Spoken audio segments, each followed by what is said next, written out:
And I want to acknowledge Gustavo for some slides he shared with me. So there are multiple commercially manufactured devices available.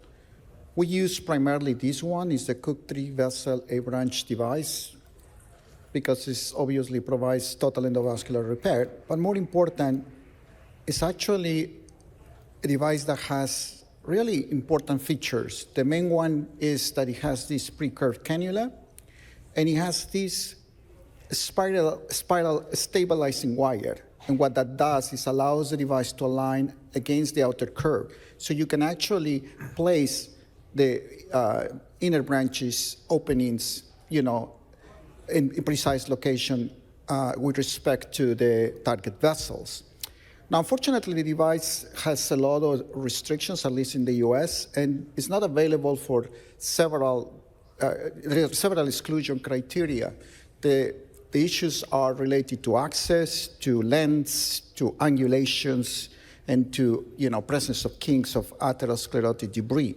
For instance, this is a case that is probably okay for endovascular repair, but it's considered to have too much angulation.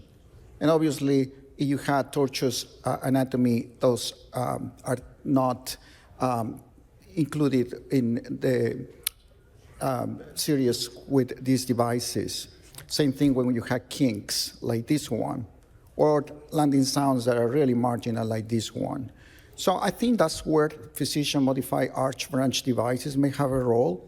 What we have done is try to replicate the device. So we use the alpha prototype because it has a pre-curved cannula, and we add this spiral stabilizing wire. In the initial experience, we used to do 3D print models, and we actually did some bench testings, and we confirmed that it does align well, and this is one of those cases. Obviously, we reserve this for unfit patients that cannot have open repair, and obviously patients that do not qualify for the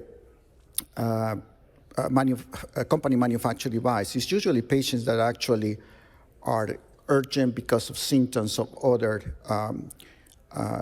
clinical indications. Again, we use the alpha thoracic device. We unmount it. We invert the burst stent. In the initial experience, we used to remove the burst stent, but now what we do is we invert it. That allows us to get closer to the valve. We create fenestrations with an ophthalmic cautery. Then we reinforce the openings, creating some sort of fenestrations, but we add inner branches selectively, primarily for the innominate and also for the left subclavian if that's necessary. The left common carotid, we normally use fenestration because it tends to align well. And this is how we add the spine, which is that spiral stabilizing wire, which again will allow the device to always orient against the outer curve. And then we actually remount the device in the delivery system. When we do the 3D print models, we can use them to assess how the different components align. And finally, the resheathing. We try to pick the smallest device that comes in the largest delivery system so we can do it. In this particular case, it was all the gray vessels were dissected, so we started by embolizing the false lumen. We place the device, and as you can see, the alignment is relatively straightforward. We access the vessels from above and from below.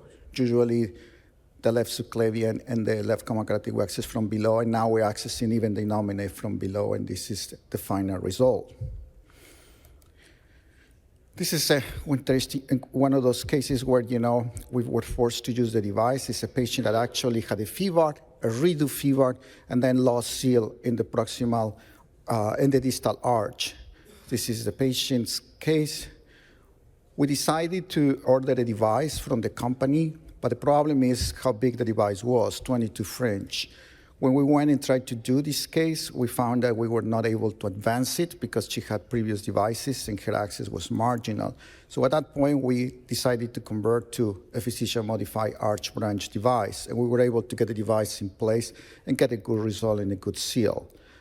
I think the most important advantage of these devices is we cases like this, ruptures like this one. It's a case of my partner Dr. Chanman Bey, who actually did this case recently, patient that was unfit for open repair, given all her comorbidities, as you can see there. So this is the device that was designed for her. It was decided to, I guess the video doesn't project well, but it was decided to minimize the procedure by just using 2 branches. This is the final result. And the patient actually did well after that repair. So in conclusion, the current evidence demonstrates that total endovascular aortic repair of the arch is feasible. However, there is limited availability, and the strict selection criteria does not allow the inclusion of most patients. And for those maybe that are unfit and need urgent repair, Pmeg may offer an option for those repairs. Thank you.